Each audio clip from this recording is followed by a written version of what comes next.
Is this thing on? Welcome back to Big Mouth and fancy seeing you here in June. A very welcome, my friends, and especially my enemies. Come in, sit down, no touching. I don't do the touching. And welcome to my Manchester United preview. This is a preview for today's opening game of the new Premier League season, but it's also a preview of today's game, Manchester United versus Chelsea. It is at Old Trafford, isn't it? If it is at Old Trafford, we've got a chance because the past few seasons we had a good record against Chelsea at OT. It's at Stamford Bridge we've actually struggled. Now, years ago when Fergie was in his prime, we used to do quite well at Stamford Bridge, and Chelsea, literally, Old Trafford was like their home ground. Pretty embarrassing, right? But anyway, I want to talk about this transfer window because a lot of people have decided that this is a bad transfer window. Now, I respect a lot of YouTubers. There's Mark Goldbridge, there's Draughty Devil, there's Rants, there's Flex, there's Sophie Riccio. They're all saying the same thing, that Manchester United have had a terrible transfer window, that the Glazers and Ed Woodward don't want to spend money, and they're also talking about net spends. Let me be clear here. You or I shouldn't be focused on net spends. We should be focused in who has been bought into the club, by the club, right? Daniel James, Aaron Wan-Bissaka, right? And obviously, the central defender, whose name I've actually forgotten, from Leicester. These are three top quality players. Now, I know Daniel James is young, but he's got potential. A lot of people say he's just got pace and nothing else. Well, to be honest with you, Cristiano Ronaldo only had pace when he first came to Old Trafford, and he was tall. He was taught to have it, the rough edges were kind of blunted away, wasn't they? I'm not saying that Daniel James will become another Cristiano Ronaldo. I'm telling you that this is a reason to criticise the club for. Three really good buys.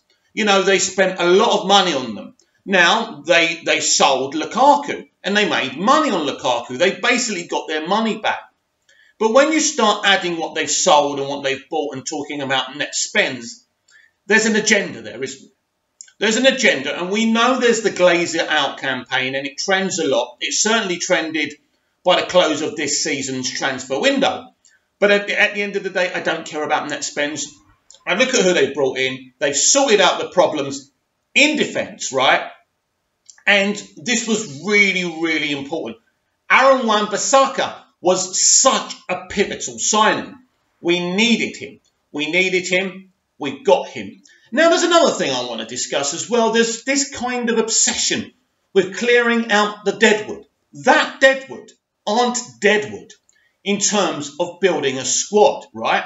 We need a big squad. So Phil Jones and Chris Smalling have to remain. We don't want them to be first-team defenders. Of course we don't. But at the end of the day, you need those squad numbers. Because if the first-team defenders are injured, we need them to come in. So if you get rid of them, who are you going to bring in defence? Or are you going to sign 10, 20 players? Now, the people criticising the transfer window admitted we could never do that. It is not possible. So you need to keep people like Smalling. You need to keep people like Jones. Now, Chris Smalling and Jones have actually got great quality. I know there's a lot of banter out there, especially on Twitter, about Phil Jones. He's a good defender. He's just injury prone, right? We've got Eric Bailey, who's injured again, right? We need these people. So at the end of the day, I think it's so stupid when I hear, why haven't we cleared up the deadwood? Because we need the squad numbers. I'm also absolutely delighted, and this is so positive, and I don't care what anyone says from the Glazer out side of things, that Anthony Martial has got his number 9 back. He had number 9 thanks to LVG. Anthony Martial was the kind of thing that LVG will say, I'm proud of that signing. And I remember everyone was criticising the signing of Anthony Martial. How can you spend so much money on an untried youngster? And he showed us against Liverpool, right, in his opening game, how good he was. Now, people say, oh, he didn't have a good season, he's this, that. No. Anthony Martial is typical with what's gone on. Jose Mourinho played him in a mistaken position. Everyone decided that he should be out on the wing. His best position, he's a forward. He's a typical continental centre forward, right? He's a number 9. Play him as a number 9, and I'm hoping that's why they've given him that number, because they're going to play him through the middle. That's his strength. Again, with Rashford, central player. Play him, and I know he's really good on the wings. You see him coming through and outpacing fullbacks, and he can kind of drift to that. But again, play him centrally. You know, you can have Rashford in front and Martial just behind. If you play like that, we have got that old kind of Cantona and Cole system. I know Cole wasn't playing well at the time, but I've always loved the kind of forward striker with that kind of Letizia Cantona just behind him. Now, I'm not saying Anthony Martial is Cantona or Letizia. You understand he's got great qualities, but he can thread a ball in. He can cause trouble, and I think that would really, really work. Now, there's rumours that Sanchez is going to go out on loan to Roma. I don't see that happening. Again, I'm talking about squad numbers. Everyone is so desperate to get rid of these players, to get rid of this deadwood. But I think it's ridiculous. We need a big squad. So many of you are criticising the club for not replacing Lukaku, but then you want Sanchez to go because he hasn't been a success. He's costing the club a lot of money. Don't you worry about the money. That's the club's problem, right? At the end of the day, I believe that if Solskjaer, a world-class striker in his time, I think we're all agreed, can get the best out of Sanchez. Yes, he's 30. Yes, he's slow, but he's skillful. And play him in the right way, he could be very, very interesting. In fact, you sometimes could play maybe Rashford out wide and maybe have Martial and Sanchez there. Maybe Sanchez just behind him, threading balls. I do like that kind of player. I suppose if Cantona was playing now in the same position, people would be moaning that he's too slow and he slows the game up. But the balls and the magic he could do was worth that. And United still had a team of great pace back then. So as far as I'm concerned, Phil Jones, Chris Smalling, Sanchez must stay. We need the numbers. So that's my opinion on the so-called deadwood. We need them. We need them for injury's sake. You can't complain that we didn't replace Lukaku, then say, why aren't we getting rid of the deadwood? So that's not an issue for me, right? We can't buy 10, 20 players and create a super squad within one summer. Now, they've gone out there, they spent a lot of money on 3 top quality players. I'm happy. Did I want a midfielder? Did I want a right winger? I would have loved that. But I still think we've got the quality in there. Now, we don't have the quality of City and Liverpool, but that will come. There's players there that can prove themselves. McTominay, for me, is a top quality youngster who can step up this year. Fred hasn't done it for us so far. Again, a top quality player that has to step up this year. If these players can step up, they can show we already have the quality within the club. So McTominay's already shown it in kind of fits and starts. He's a really, really good player. I believe we've got a great first team there. And I don't care if they're untried. Ollie is putting faith in the youth. Now, the proof of the pudding is within the eating. We will see today what Manchester United are capable of. We have to play well. I'm not demanding a win from Manchester United. And let's be clear here. Just because Chelsea have a transfer ban doesn't mean that they're crap, that they can't come to Old Trafford under Lampard, who did a great job at Derby, and turn us over.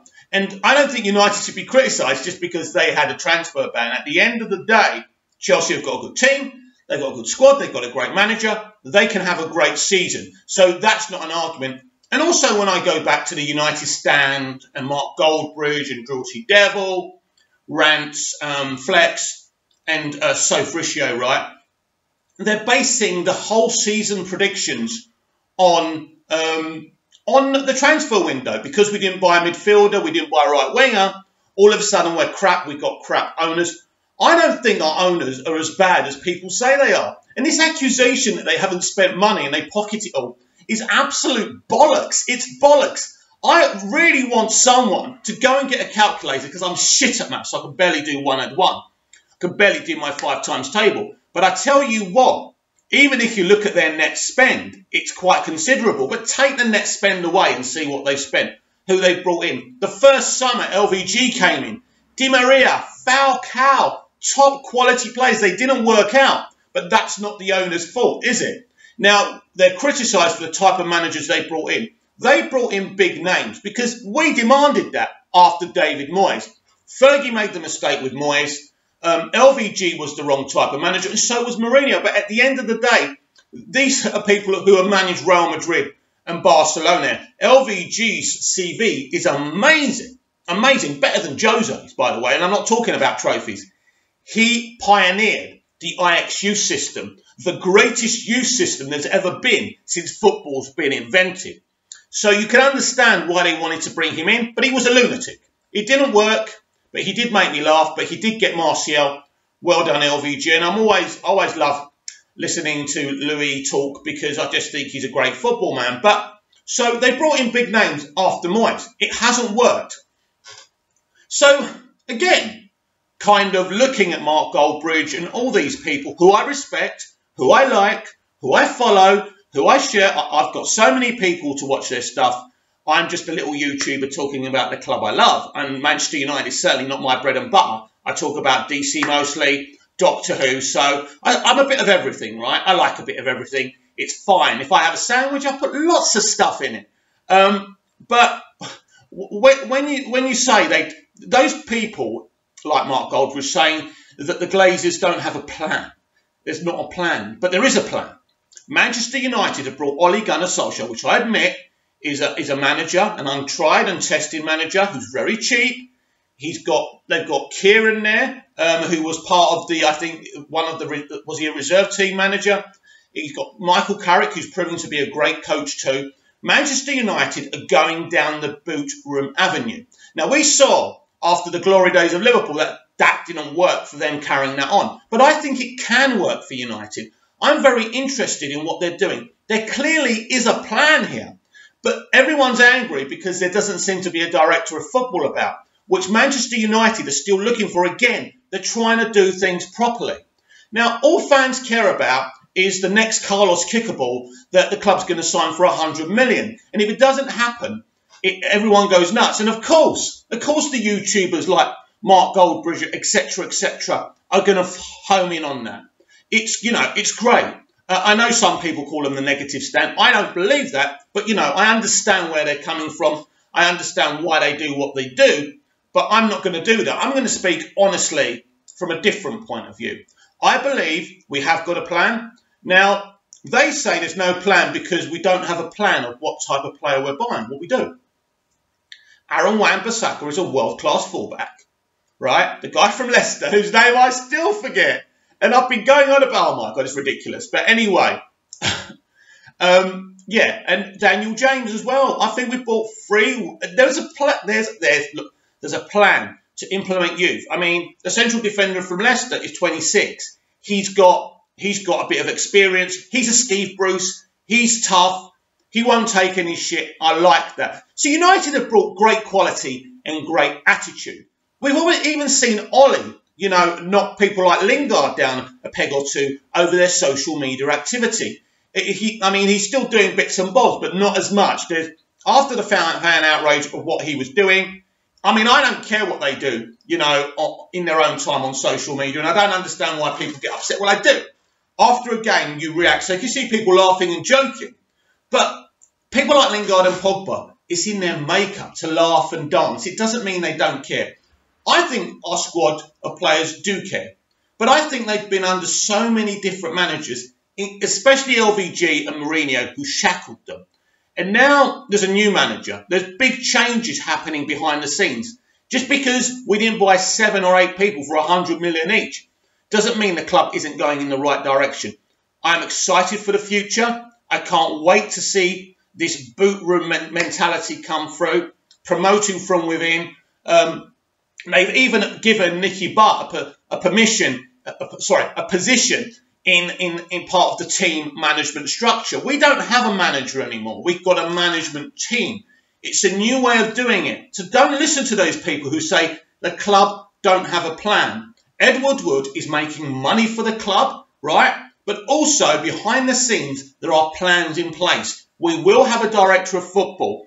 They're not going to rush it. And as Ollie said, they could have brought in a couple of players who didn't have the right attitude, but they decided not to do it. Now, people say that's old-fashioned and he's thinking of the old days when he was a player. But at the end of the day, Sir Alex Ferguson had a mentality of 20, 30 years prior to him when he was manager, and it worked for him. At the end of the day, if you're a manager, you need discipline. You need to be jovial. You need to create a good atmosphere. And they must understand who's in charge, right? And you play a way that the club needs to play within the history of the club. Ollie is attempting to do all of these things. I believe Ollie's a good man. I believe he's a good coach. I believe he's got some great ideas. And I am very, very excited for the future. And I'm not as negative as a lot of these other people are, because I just don't see in this window what they've done wrong. Of course, the midfield could have problems if we get injuries. But at the end of the day, you can't panic buy because of that. Bruno Fernandes is a capable midfield player. He's good. But what has he actually achieved within the game? You have to look at that, right? I don't know if he was part of the team who won. Is he Portuguese who won the European Championship with Portugal? Fair enough. But at the end of the day, right? At the end of the day, if he doesn't fit what Ollie wants to do, why should he buy him? Why should we dictate what experienced football? But why do we all think we know better than people within the game? This is the big problem. I'm going to trust Ollie. And if it doesn't work out, I'll speak out. But from this moment in time, I'm very excited. I can't wait for the game. I'm predicting a 0-0 draw with United and Chelsea both playing well. So bring it on. No, we're not Liverpool. We're not City. It's a slow process. It was always going to be difficult when Sir Alex Ferguson left. It would have been less difficult if he kept on renewing the squad into younger players who wanted to accept a few more challenges, instead of building something that would build his legacy up and not worrying about after he left, right? That's the problem. Then he brought Moyes in to kind of have control. He wanted a puppet. That was bad. That's on him. Also, the Glazers only came in because of him and because of what he tried to do to the Irish horse racing owners. So he takes a lot of the blame as well. It's all very well talking about Glazers out. Then you bring someone else in, an Arab or someone or a sheik who's got billions, right? Is that the end of the story? We'll spend lots of money, but would it work? It's working for City now. But what about when those people get fed up and they walk away? City become a memory. Liverpool have got Klopp. They could have Klopp for 20 years, and that's great. Actually, they're running their club the correct way. One man in charge with his ideas, top-class coach, knows what he's doing, and it's showing on the pitch. But even against Norwich, we saw that maybe this season may not be the same for Liverpool as last season. So keep the faith, you Reds, because I'm very, very excited for the season ahead, and nobody knows the future, but today's game is coming. I'm nervous. I hope we do the business. I think we'll draw, but just imagine if we won. That will take a lot of the negativity away. It's a shame a lot of United fans who claim they love the club have got an agenda probably hoping we lose so they can keep on saying Glazer out. But I think we need to be more than that. I think we need to rise above the negative train, because I believe something special is happening at Manchester United. It's going to take time, but if we're patient, we'll see the results of what the club are trying to do.